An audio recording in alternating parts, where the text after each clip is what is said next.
E agora eu vou te dar uma dica prática de como preparar e utilizar o corante. Vamos lá? Então agora vamos nas dicas práticas.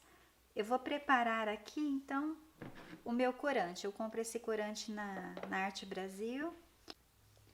Não tem uma quantidade certa de água não, tá? Até porque quando eu for usar novamente, tipo daqui uma semana, provavelmente já secou essa água, eu preciso adicionar novamente. E também, dependendo do tipo de trabalho, eu posso deixar ele mais aguado aqui nesse azulejo, ou deixar ele mais concentrado, como uma pintura, por exemplo, de cobertura plena. Lembrando que existe esses corantes aqui que são que dão um efeito de transparência também, viu? Tem alguns que são preparado. Aí posso usar só assim, ou colocar um pouquinho do CMC, que eu comentei, que é o carboximetilcelulose. Eu pego um pouquinho de água, adiciono o CMC, que é esse pozinho aqui, ele fica numa consistência bem cremosa. E aí eu posso colocar um pouquinho do CMC.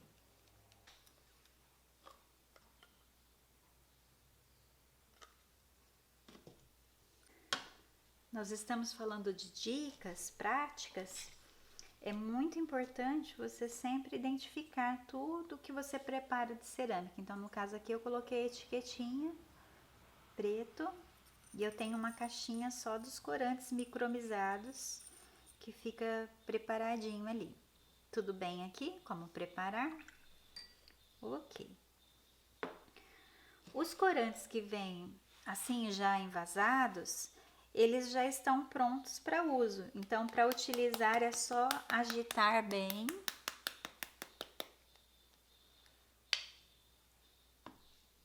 Coloca na sua paleta de cores, o azulejo. Poderia também utilizar essas paletas aqui. Eu tenho essas paletas, as mesmas que usa para aquarela. E é da mesma forma que usa em aquarela tradicional. Eu até deixo aqui, ó, paleta de cores para cerâmica. Eu não jogo fora. As sobras que tem aqui, se eu adicionar uma água, olha, eu volto a utilizar o meu produto, eu não perco. Então aqui esse tom de azul, eu utilizo ele novamente, não é perdido. Então eu coloquei aqui um tom de azul, é o EZ053. Sempre mantenha a estação de trabalho organizada, sabe? Abriu o vidro, fechou, para evitar problemas.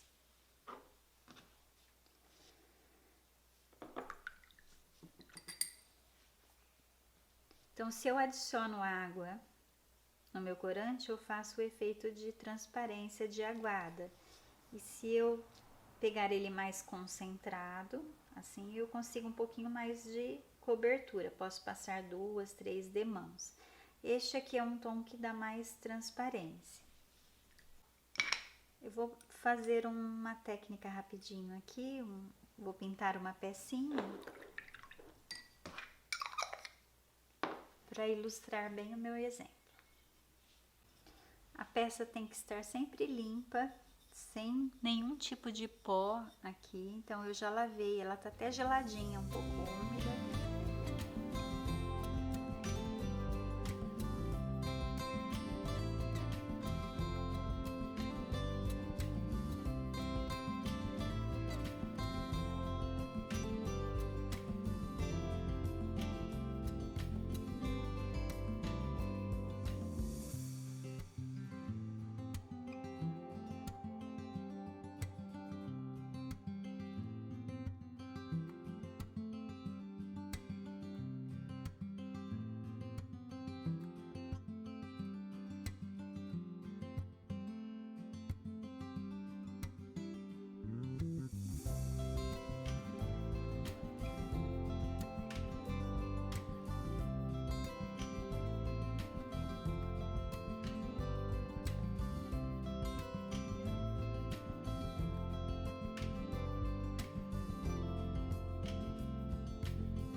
Então eu fiz aqui uma pintura de aquarela, utilizando pincéis de uma forma bem espontânea. Agora com pincelzinho zero eu vou fazer umas linhas de contorno.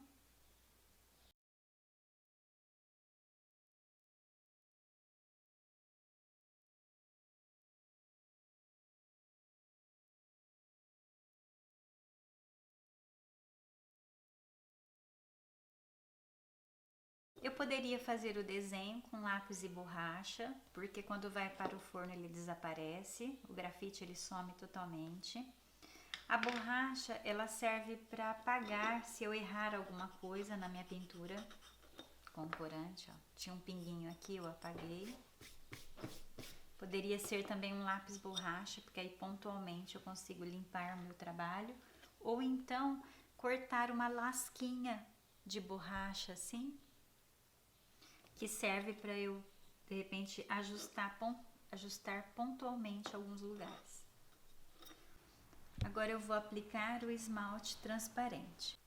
Este aqui é o meu esmalte transparente, ele está com CMC e eu vou aplicar com o pincel. Muito importante, após a aplicação dos corantes, você utilizar o esmalte. Esse esmalte transparente 0,93. O que não se deve fazer? Pegar o esmalte e fazer assim, ó, esfregar, porque eu vou movimentar este corante de lugar e o trabalho pode ficar borrado.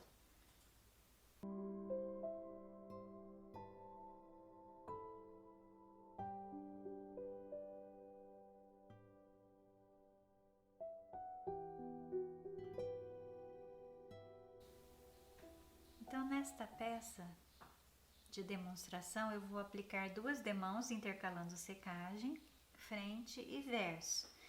Lembrando que o meu esmalte está assim dessa cor porque ele tem corante comestível aqui. Quando ele for para o forno, esse tom verde vai desaparecer e ficar incolor.